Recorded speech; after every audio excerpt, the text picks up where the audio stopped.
This is the Build Out West podcast with your host Tony Hyde from Evolution House and Land Specialists and Catherine Smith from Build Bright Builder Brokers. If you guys are looking to build in WA or simply curious to see what's going on in building, you guys are in the right place. We're here to give insight with professionals in the game, coming to give the inside scoop. Episodes are uploaded weekly, so don't worry, we don't skip a beat and you won't either. Like, share, subscribe, sit back, relax, and let's go.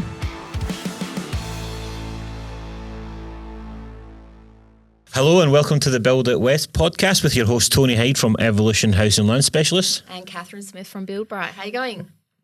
Hi guys, how are you? Good. And today's episode we have Lee from Parcel Property with us.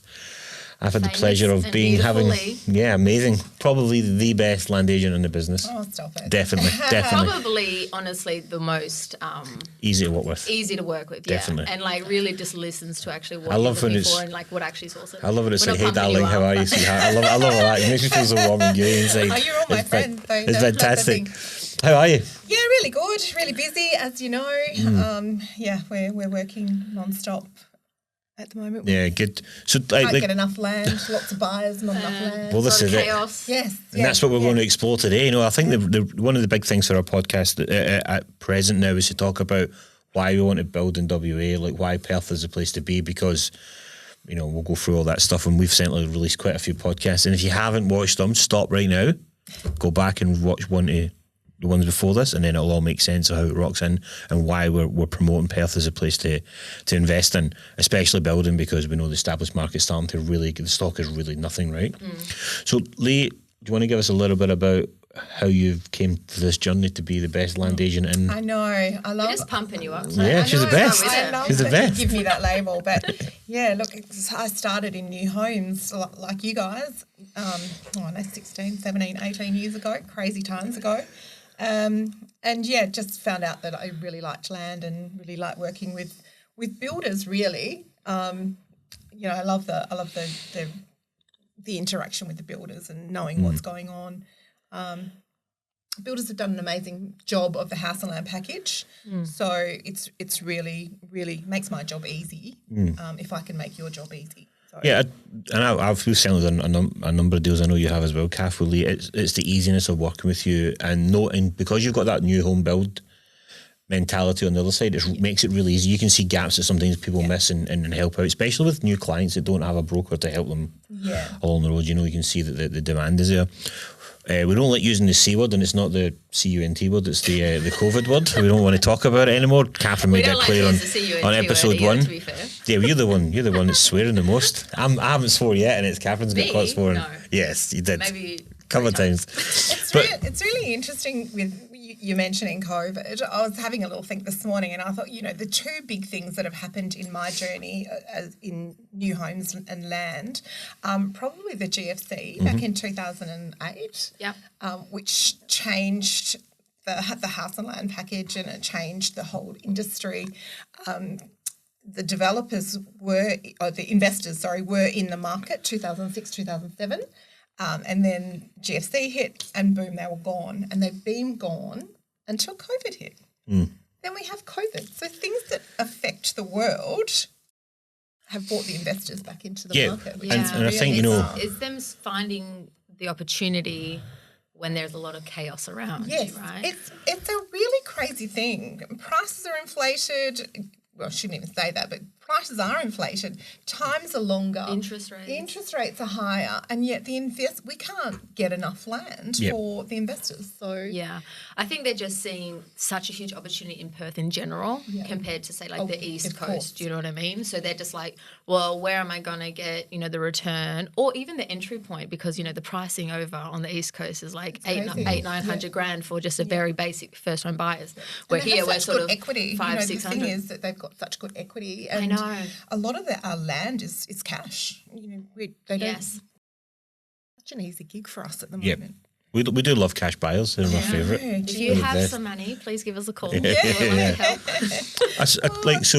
from got equity. That's the whole thing. I mean, people in Perth can do this. There's a lot of people with equity. A lot of people don't understand how the equity works and like how you know how to borrow against your equity and it's you know you get the right broker or the right bank. I'd go for a broker, someone that's experienced in it, and he'll step you through it. And it's not as hard as you may think. You can start getting yourself a bit of a portfolio going. And if you listen to our podcast, you'll see that we're telling you the best areas to build in. We're telling you, you know, because we're seeing, you know, we not so much slow, but we knew that there was going to, like, the first home buyer market was going to slow because of the interest rates. We saw that coming, and and I suppose the mentality in Perth would be, I'm not spending $600,000 on a house. Whereas over East mentality is like, well, that's fine. I can get that cheap.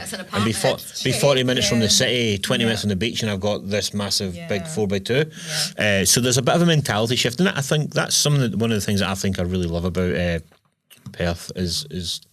They've got that kind of background, kind of, you know, they're comfortable with it being cheap, and that is, but it's starting to change now. And like, I think the investors, I've definitely saw that. Certainly, most of our business now is investors coming over, and it's it's a lot easier to deal with. It's great. It's good money. It's great to work with and stuff. It's great to help that. You know, I still love helping the first home buyers. That journey, taking one out. There's something bit fun about it, making it, you know, when the first appointment and getting it. And as much as I love investors, it's a very business transaction, right? Trying to, you know, this is the price, the ROI needs to be this, Tony, I want to be this area, it's done, right? And it's pretty easy. I think a lot of it, though, is the media right now, particularly in WA, is very negative towards like either construction companies or just interest rates and the sort of this fear mongering. So it's like the people who are sort of under 25 or around that point, they're like, well, let's wait a year, let's see what happens. But you know what happens in a year? You know, it is obviously... And I kind of understand that, because there have been companies that have bitten the dust, and that's just bad management. You know, everybody can take on too much work and get, you know, infatuated by the amount of deals that are coming in, and it just doesn't work. Another one on the news last night, and it's like, I've never even heard of them. But we had a crazy situation with New Sensations last year. Oh, yes. That was probably one of the most high profile one from a company that's been around, that fell over, because they weren't just new, they'd been around for a while. That was you know, I think his dad owned another, and he branched out, but there was experience in how to do it, which is again too much, right? Took too much on. I just think they take too much on. They didn't take, that was a real case of poor management. So what happened was, I think there was about 52 builds under construction when that collapsed, and I think it was 20-something reached out to me and Tony. So when that happened, I remember I was at Rottnest.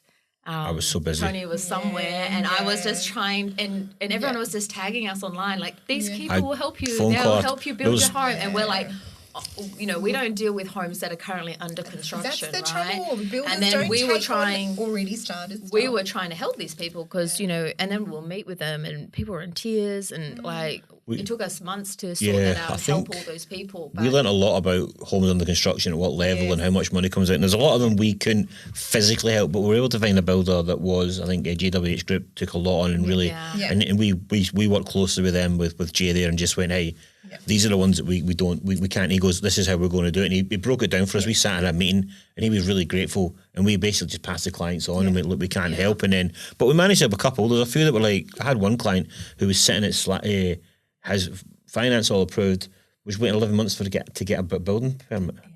11 months, and then we just took it and went, no, we're going to do it. So. But then the price increases are like, the house that we're getting for that price, I had 60 grand onto it, and they were just like, Jesus, I was like, this is where we were at, man, right? So the pricing was off in the first place. Well, but they've just got the roof cover on now. The one that's bitten the dust as well in a similar situation. The BGC people, you know, that's the other one. You sort of feel like they were pricing the homes at a certain price point, and then they couldn't build them, and then those poor people going to try and find a new builder, and it's. I think there's another one. I think Modco are about to go as well. No, they have gone. I think they're really close. Who was the one on the Modco news last night? No, it was. I was going to remember it too. It's not the one that I had. Well, I know Modco are about to go. I think they're struggling. I know their owners are under a lot of scrutiny because they post a lot about Gucci bags and all this kind of stuff, and then they're like, so I think I'll stay away from that one. Yeah, just I'll avoid them like the plague. Avoid that one. Let that one play out first. But so look, okay, so like, you know, what? So we'll talk about the COVID, the government grants, first home buyers snapped it all up. Then we saw it not so much slow, but we've seen it pivot. So you're seeing investors. The investors came into the market hugely, probably January of last year, so January of 2022. And just got bigger and bigger and bigger, and you can only work with so many. You know, there are so many investor channels and so many of you all working with investors. And as a developer, you can't put a full estate full of investors. There's got to be some retail as well. So yeah, it's a really tough time. We just can't build enough land to keep everyone happy at the moment. Yeah. So it's another strange time in the industry. I mean, that's what the reason why we want this podcast and have yourself on, Lee, is we could just go, all the investors come over here and we'll build it, whatever, but it's not quite as easy as that. We are doing work behind the scenes to go, we can put X amount in Parcel Properties land, but we can't put them all in there because they won't accept it, because we need to still allow people to live here, right?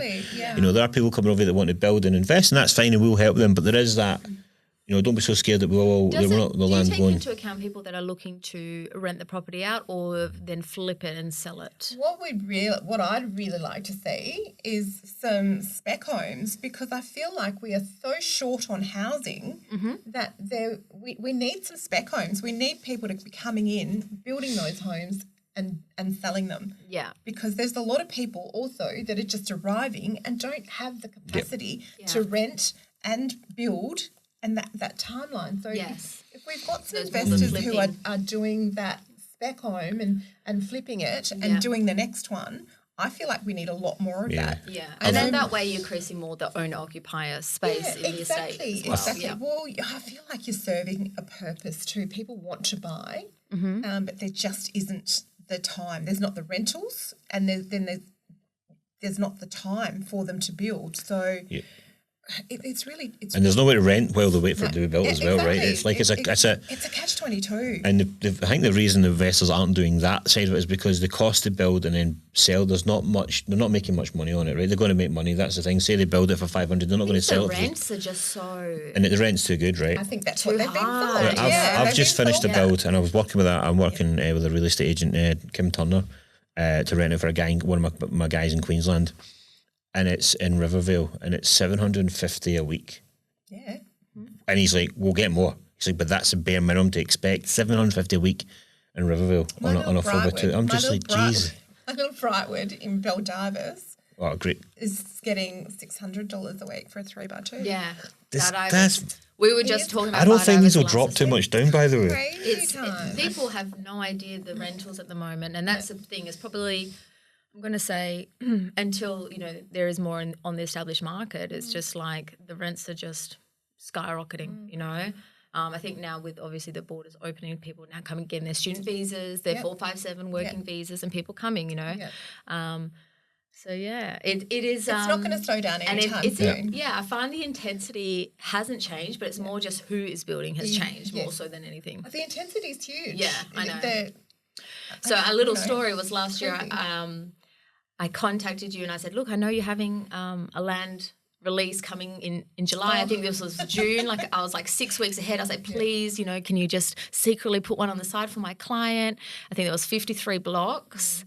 And you were like, there's 50 already gone. And I said, what do you mean there's 50 gone? How does that happen? We haven't released it yet. I just need one. And you're like, literally, I have 3. And they were all 3 terrible corner blocks with random shapes and all this.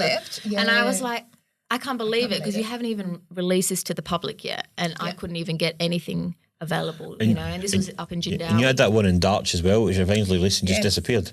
Was it on for about a second and a half, and it was gone. Yeah. And we're talking $400,000 bits of land gone in Darch. Yeah. Because I went to look one day and I was like, they've gone already. You're like, gone. They went in about 3 seconds. Completely. Solidly sold out. I do not have a block left in Darch. That's crazy. I know. So when we arrived, Lee just said, she did 18 contracts last night. Yeah, I had to. 18 contracts last night. Yes, that's crazy. They just keep coming at you, And if you don't smash them out, you can't do it while you're on the phone. Yeah. My phone rings constantly all day, and then you've got to try and do some contracts in between. So, I was up until midnight last night doing contracts. I mean, I know working with you, I'll have a text conversation with you and then it'll just go quiet for like a day. Like, sorry, I was like, I just know how busy Lee is. No, it's like, I know exactly where it's at. But that's the thing, what you got to understand as well, especially this first home buyer market, right, is all these, the immigration's open up, everyone's coming to WA, right? They don't know that it used to be $400,000 to build and buy Davis 2 years ago. They'll see 550 and go, well, that's the price I need to pay. And that whole dynamic will change. And that's what I'm saying about the mindset mentality. It's slowly changing here. But you still got the young kids who listen to mum and dad saying, "Oh, you can build in Hammond Park for 500." No, you can't. No, You cannot. You can maybe buy a bit of land and put some bricks down, and that'll be about it. You know, these are the things. Swag down on your block for 500,000. So obviously the investor market's where it's at, right? Yeah, and in every one of my land estates, you know, we talk about Parcel Property for a second. You know, we've got such diverse range of land. So from cheap Jindawi that we were just talking about in Yanship, down to we'll go to the river first. So Everleigh in Bayswater on the river, which is lovely. Yeah, 700 plus price point for these riverfront lots. Then you could probably go down to Port Kennedy, which is, you know, that $300,000-$400,000 blocks of land. We talked about Dart, so 300 plus in Dart. Belcatta, you know, you're looking at once again 300,000, 400,000, 500,000 for land being 10 minutes from the city. Yeah. But then you've got your Beldiverses and your Wellards and your Byfords and your Hilberts. Many estates do you have all up? Do you know off the top of your head roughly? I think I've got 14 active at the moment. It's crazy. It's mad. So sometimes I get a little gaga. Ask a question. It's like I have to mull it over in my brain. Where was that block that I was just talking about? And this is pretty much kind of our opinion, I suppose, is we're seeing that the established market's slowing down, that there's no stock there, right? There's no stock, people aren't willing to sell because they know how much it's going to cost, or whatever it is, or they have to build somewhere, or they have to buy it, and they can't. And the money's the same, right? Yeah. And we're seeing, you know, Catherine's done some research on one of the other podcasts about, like, houses on the market 3-4 days, you know, 5 days, and they're just flying. You've got real estate agents that are able just to phone people and say, I've got something to suit you, and it's not even getting to the market, so we're not even seeing the actual real stuff on the market as well. But yeah, with that, you know, we're starting to see now that the spread, people are getting forced to go out, and we kind of love the Armadale Gosnells area. We see that, especially, and this is more established blocks, you know, but we're seeing that going out that way, so down to Byford and all that, and we're seeing that southeast kind of corridor. These communities are just flying up, and people go, I'm not going to Byford, and then you drive down there and you go, it's a whole community, it's already built, it's already rocking and rolling. Well, we've got Mundijong coming up, which is sort of sits in that kind of vein, so there's going to be a fair few blocks in there, but, you know, we're still 18 months, 2 years away, because there's so much work that goes into prepping it. You know, North Ellenbrook, we've got a massive amount of land in North Ellenbrook, but it's getting us there. Yeah. Ellenbrook is always popular, but there's actually not a lot of availabilities at the moment. Yeah. Anywhere, Kath, anywhere.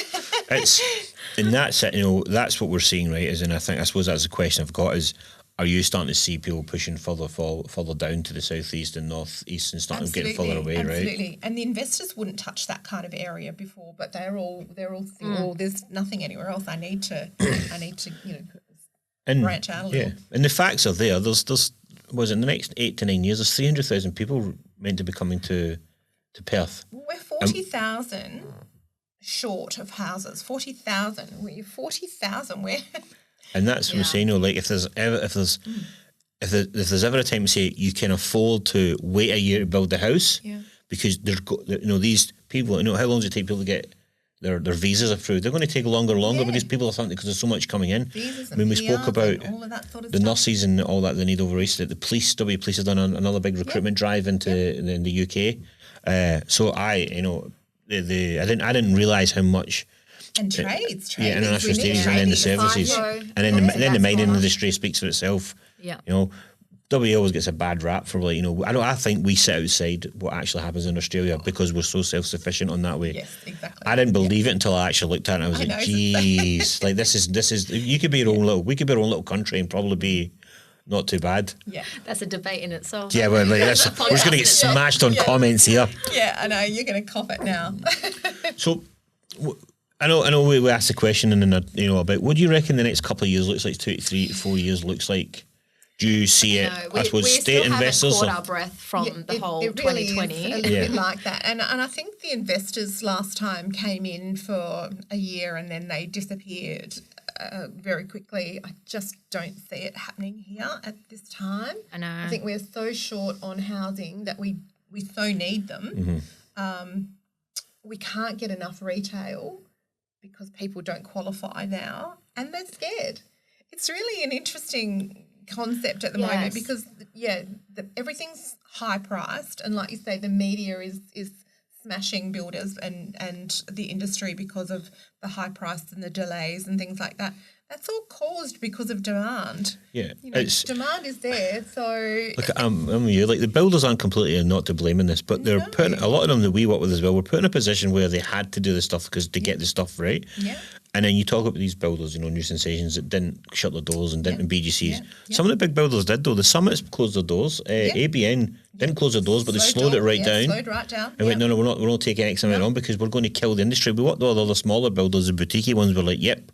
We were just being very picky. Summit just went, we're not doing double stories, we're not doing customs as well. So they slowed it down to try and service the clients. And that's, I think it's commendable for a builder of that size to go, let's not get greedy. Yeah. And they've also went, hold on, we see the forecast, what's happening over the next 10, 15 years, and they're there, right? Some of these guys, like Dale Lawcock is one of my managing directors, and he... I think he actually broke the news of the BGC thing quite well. I think he introduced the incentives for the apprentices, and the BGC thing sort of slipped in between him, promoting the apprentices and bringing the kids back into the industry, and to protect the industry. He did it. I thought he did it very, very well. I think so. I think, the thing with BGC was they were massive, and unfortunately they didn't have Lenny in charge of the reins, and I think that was probably an experience. No offence to his daughter and son, but I think they just didn't been through at that level of what Lenny would have done, because Lenny would have sat down and went, hold on, we would have thought the way, because he was very customer service driven. Yeah. Sat down there and you got all your other big players in the game, Joe Pasciano with Mark Damasis, were all like, hold on a minute here, this is not going to be good. And they were the ones that reached out to us and said, hey, this is going to be 18-month build, by just so you know, this is what, from 18 months from the time you sit down the first appointment to getting there. I think Tony and I were lucky. We kind of were unscathed with it all, considering the chaos that was happening around that time, because we were in that broker model. We really just were very selective who we were using, and sort of using those medium level builders and they were just those solid steadies, and the ones that were strict with like what you're going to take on, what they're going to build, their requirements, and we really just stuck with them. I think I had like maybe 1 or 2 price increases like for 18 months, which is crazy considering what other people were dealing with. And, some of my friends in my industry, I'm like, I feel so bad for you that you're constantly, we're so worn down. Those out. And now I think people are like, a lot of people are like, I need to just take a year off and just like people decompress. Are exhausted, physically exhausted. The industry has been punishing. It really has. And, as much as people sort of say, the industry is amazing, you must be making a lot of money, there's a lot of work that goes into it. And the horrible news is that you have to deliver to people. Price increase. As a builder rep, that was probably my worst nightmare. And that was the thing that we've done is like this was one of the biggest joys of being a broker for the building companies is you can move the risk, right? You can change the risk if you go, hold on, this builder's starting to slow up or the customer service isn't right. We'll move them to another builder that works. And I think, that was one of the real big pluses of what we done. At the end of when it was when the price increases were really hard and when new land was titled and all that, I was putting buffers into the pre-start allowances for 10, 15 grand, and that saved me with a lot of price increases. We'd put like 10, 12 in and I'd say to the builder, well, if there's an increase, show me where it is. And no, it's 12. No, I want to see. Because we're doing about $3,000 a month. This is only 3 months. That should be 9. Where's the other? And a lot of the time you would call them, you'd get you've got $4,000 now. Again, getting us to go in and fight. As much as we have great relationships with the builders, we will fight for the client with the builder and say, no, hold on a minute. If you don't do the right thing with the client, you don't get any more of my clients. As simple as that. If you can justify something, you've got to help out. It's really unfair. And especially if your client's done everything possible, that they're ready to go, and it's a land delay or it's a settlement delay or it's a finance delay. If they've done everything right, it's just destroying to actually have to deliver that news. So, investors, I'll go back to them. I just want to so if an investor's listening right here and they go, I want to, what does he need to do from an investment point of view, finance wise, to what are the kind of couple of options? So say they're sitting with me, what things are you telling the investor? You need these things before we can get secure a block. The things the conversations you have to sell are obviously you've got to work out their budget, number one, and see where they fit. Where's the available land? Yep. Number one is where it's at the moment. We have constant questions about Jim Dowie and anyway, you can only have so much land in certain areas. Look, it's really hard. Watch out for your easements. Watch out for bow, things like that. Bushfire. That's one of the things. High site works. These are the money that investors spend that they don't see anything. Yeah. No value. Yeah. No value at all. It's like, you want me to spend an extra 20 grand for what? What do I see out of that? So you've got to be careful where you're putting them. And at the moment, Baldivis on our side, we're on the east side at the moment, and it's all poo-poo. We all, site works over that side is just scrubby, and it is what it is. So when the clients come to me, so generally they'll have an LOE, which is a letter of eligibility, right? Yeah, that's a hard thing to get out of the eastern states. Because it's foreign to them. Non-existent, yeah. It's foreign to them. I've had to send examples to them. Get a comfort letter. A comfort letter. Say comfort letter. Okay. I usually just set them up and do a Zoom call with the broker here to get it. Yes. Yeah. Well, that's good. That's if you can. Yeah. But they have to show proof of funds, right? Yeah. So what kind of options have they got to show proof of funds? Bank statements. Yeah. So proof of funds. Well, for me, the letter of eligibility, pre-approvals, obviously, equity if they've got equity, bank statements if they've got casheroony. Yeah. Yep. Yeah. And that's basically all they need, and then we do the rest for you, right? So that's as much as it's a small part, it's a really integral part of the land, because there's so much going on, because you need to make sure the site works are right, the bushfire attack level, is there any noise packages, and that's the stuff, if you're not experienced, you won't notice. If you don't have an experienced land agent, they might miss it, especially how busy they are at the moment, and it's not, I know you don't do it, but it does happen with other people. Even if you buy an infill block as well from a real estate agent versus a land agent, they sometimes fluff over it because, they don't know about it. A lot of real estate agents have. That is always tricky on my end. Yes. I'm very conscious when I'm buying land off. Bought it and I haven't even looked at the contract and all the land, and then you're like, doomsday. You go out there and you look at it, you stand there and you're going to, I've done it and I've stood there and I've FaceTimed them and I was like, bought a block like so see this block, they're like, I'm like, it's 40 grand just for a retaining wall, and they have no idea. What I reckon you put 8 grand in the budget for this. Why? Because it's on a 23-degree slope. We'll have to cut in or dig in or pull out, and they're like, "Oh, really?" I was like, "Yeah, then we've got to retain it." It looks like limestone. Wow. I'm down in Singleton. Might be hard digging. I'm down in Singleton. Like, what do you mean? It's sort of flat. And you're like, oh, okay. And then they go, I'm down in Singleton. Yeah, and we can see the water. Cool. Have you thought about, the coastal conditions? What's that? Well, because you're so close, you're another 10 grand. What? And you're like, all this stuff. If you don't know this stuff, you'll never realise, right? And that's where and I said this earlier. But it's really important to pick the right land agents. That's where we do loads of work with you, because we know that you'll also just bump us in and say, Tony, this has got such and such and such and such on it, so we're there aware of it. We can deal with it, right? Because it needs to be put in. Cross-check the land before a client buys it. That gives us peace of mind that the numbers are going to. Do you remember just selling off the plan, going, this is 8 months away, but you're going to get this block here, that's fine, and you're like, but we're still doing that. Oh, we're that's still, crazy. We're still selling the off worst the land I had last year. Like that. The worst land I had last year was a client goes, I've already got my block of land, I just need to find a builder. I'm so excited. I'm like, great, show me your block. It had a creek in the middle of the block. A creek. An actual creek. So we're going to build in a the bridge middle. in the house. And I was like, cool. Oh, okay. So, I know you probably paid like $1 for this block, but it's because what did you think about? Don't know what you could build. It was also so pretty. Fire zone. Triple Z or something. It was like I didn't even know what material you could build. It was past 30. No builder would touch it.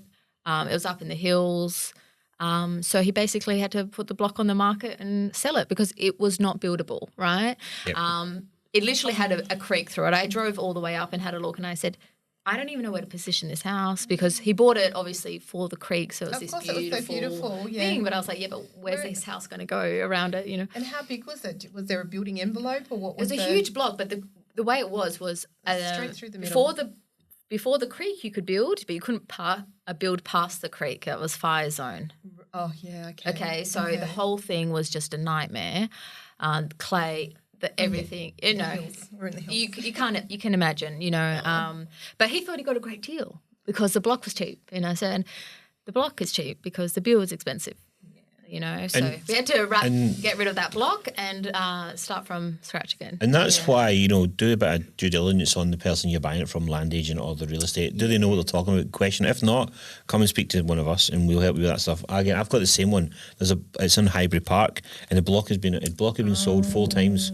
Right, it was a 500 square metre block sold 4 times, and because the way they built the garage. You have to drive up into it. And I was like, well, it doesn't make sense. No.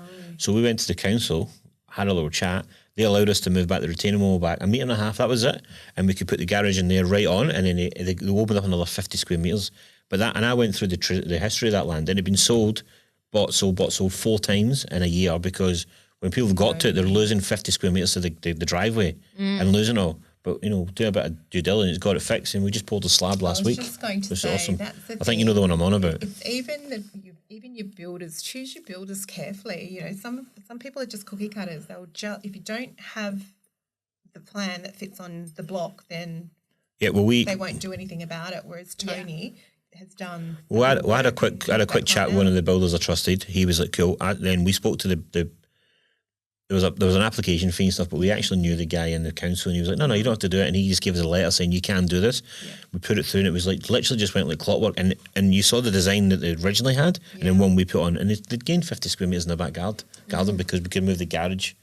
So it was pretty cool. I wonder if the R codes had changed from the time that the developer had created the block. It all gone. So it was just one. But when the developer created it, maybe the R codes were different. It was the design guidelines that were using it. Yeah, so it was ages ago. So, but again, no one actually done the work on, can we actually do this? And it was, and we had to move a tree because the tree was right in the way, and it was like, I think that it was honestly, it was nothing. Before, sometimes with builders, depending obviously who you're dealing with, they just don't know how to deal with situations. They can be new to the industry. Yeah. And I would honestly say like 30% of my clients have already signed with the builder, and for whatever reason they've been burnt or not happy or whatever. I had a block in Hamilton Hill last year, an estate there, and the client wasn't happy with the builder, and I looked at it and I said, they can't build here. No wonder. I said, you can't, this is a double brick builder and you can only have timber here. It was a timber frame builder. Estate, yeah. So I said, you know, they took $5,000 from you and you can't actually build with that builder. And he was obviously pissed off, which, you know, to be fair.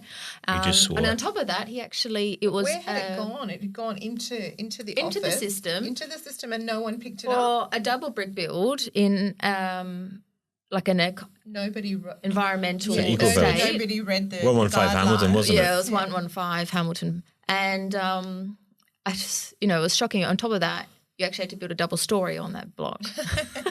Which they put a single story.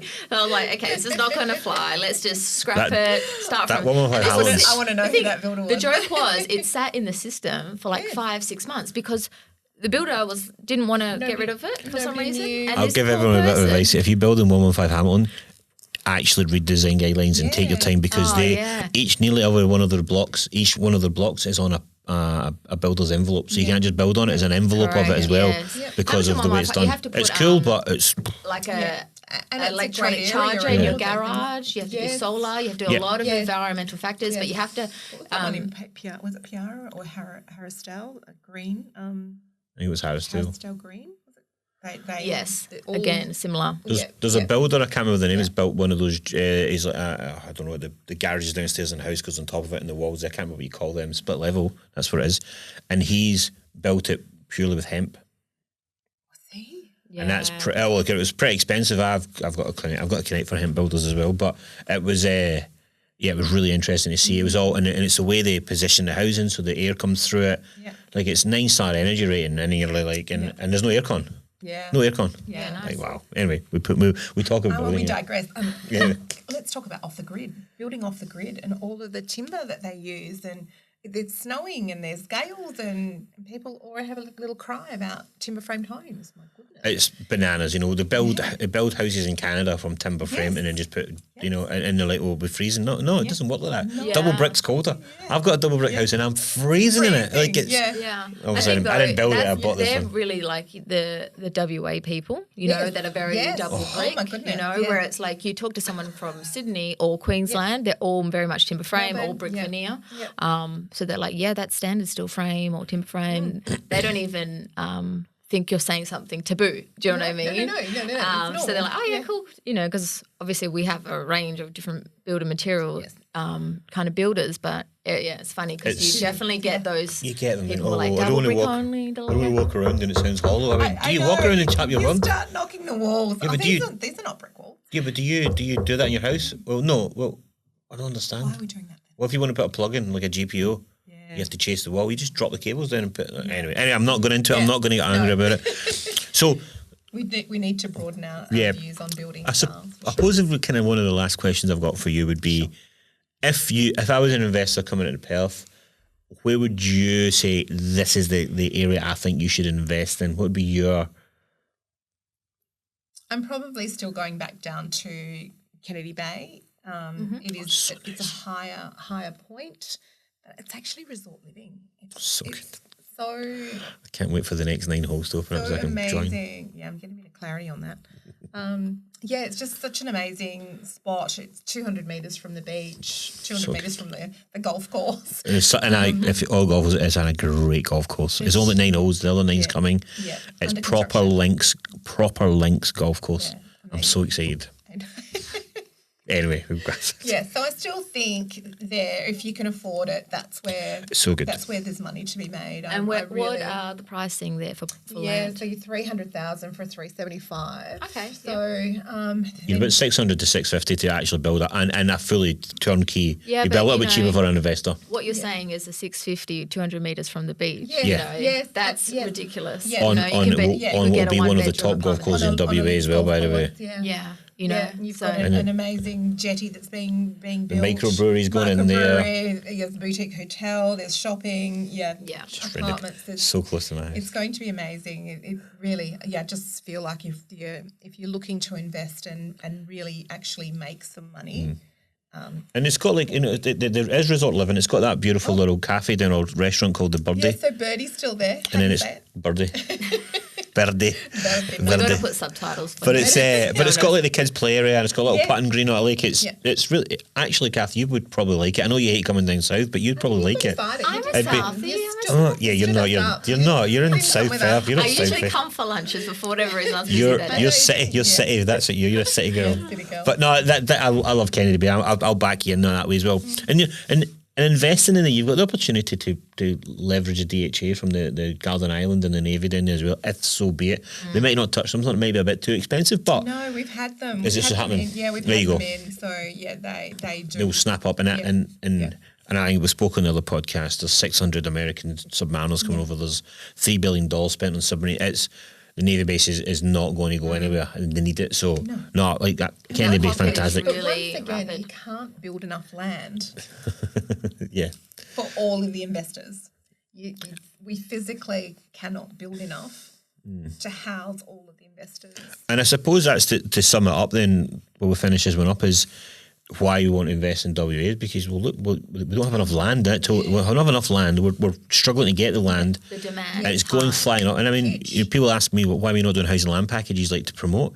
The land isn't lasting long enough for us to go, boom, we could put like a commercial on it, but I'd rather go, tell me what you want, I'll go and find it for you. Yeah. Because we've got people like Lee, Lee, this is what I need. I've got this and this, and we're great at doing that. And then if we can sell the stock, then life's easy, right? So, no, I really appreciate you coming in. If you have anything you want to add? I love it. Love a chat with you guys. Always quite easy. And look, it's all fun and games in this industry at the moment, isn't it? Well, that's it. We always make sure we've got the best in the business at these tables, and there you go. Thank you. All right. Well, look, as always, please like, share, comment, follow, all the good stuff. And if you get any questions, hit me and Catherine up, and we'll do our best to answer the questions best we can. And so thank you for me. Shoot it to the guys, and we'll get some answers for you. Beautiful. So big thank you from Lee from Parcel Property. Thanks for having me. And we'll speak soon. Bye. Bye.